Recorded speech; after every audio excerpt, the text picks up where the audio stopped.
We asked Ron about what he thought about you taking off and going head first with a run. What was kind of going through your mind at that point? There's a lot of things going through my mind, and most importantly, I was thinking to myself, I'm like, man, it's preseason. It's preseason. What do I do? What do I do? And I'm like, I want to get a first down, but I want to kind of bring this plane in as smoothly as possible. And as I'm thinking all that, my man went low, and I tried to avoid the hit and just helicoptered out of there or whatever.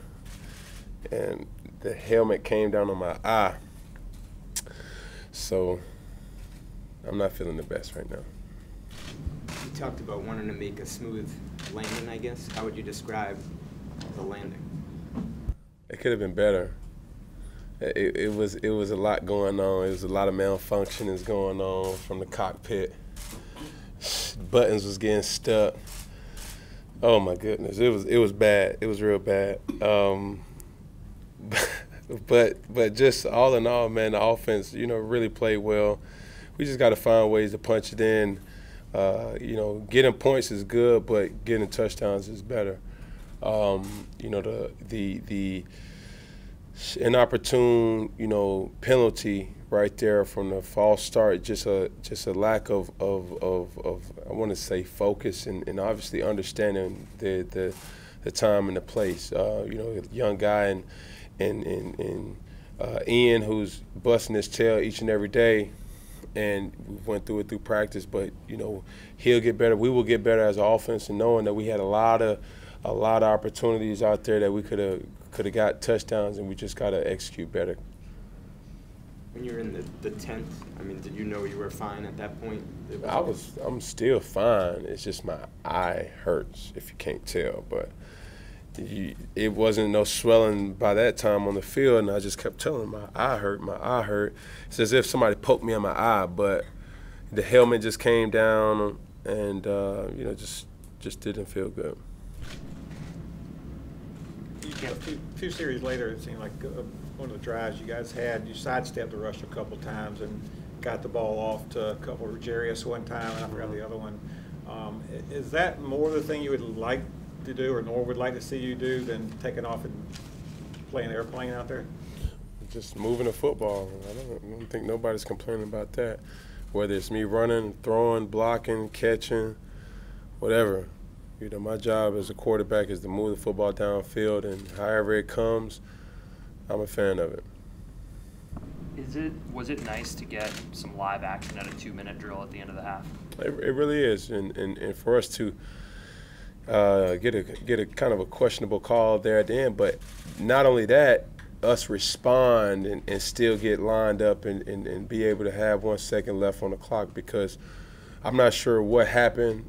But I'm sure it'll be reviewed. But at the end of the day, I'm more happier of the fact that we didn't let that deter us from, clocking the ball and keeping that 1 second on the clock. Because, we don't know, it may come back up during the season, and everybody having the wherewithal to, get to the line of scrimmage and get set is very pivotal.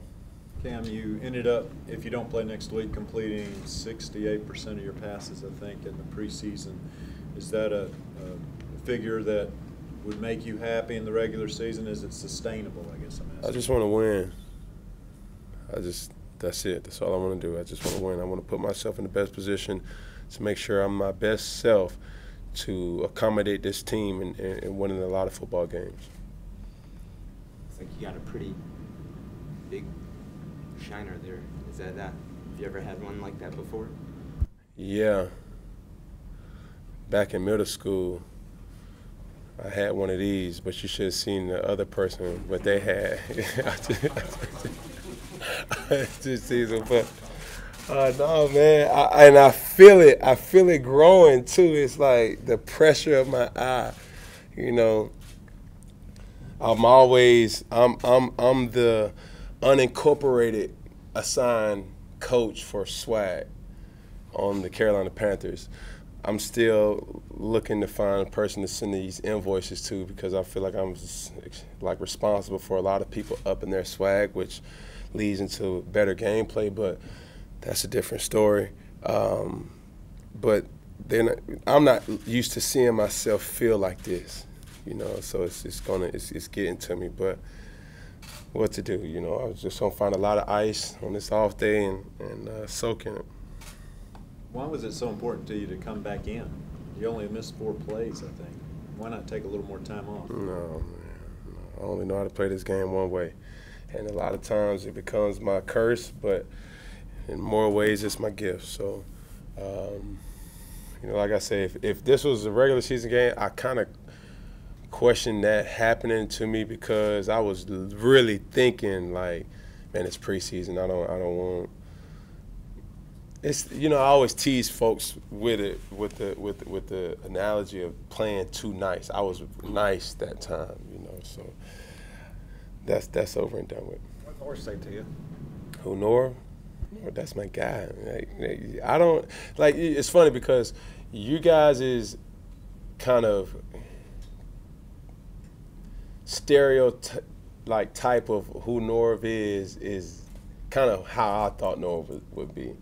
And it's completely opposite.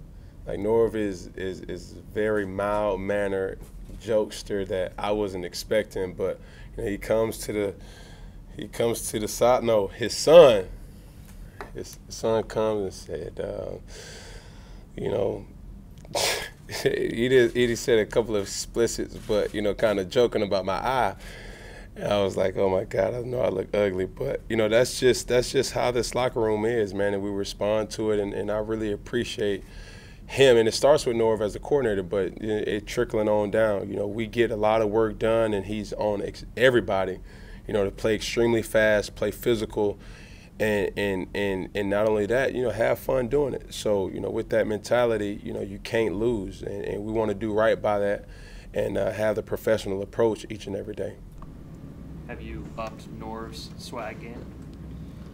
You know the old analogy, man. You can't teach an old dog new tricks, man. So I'm trying to work on his son for the most part.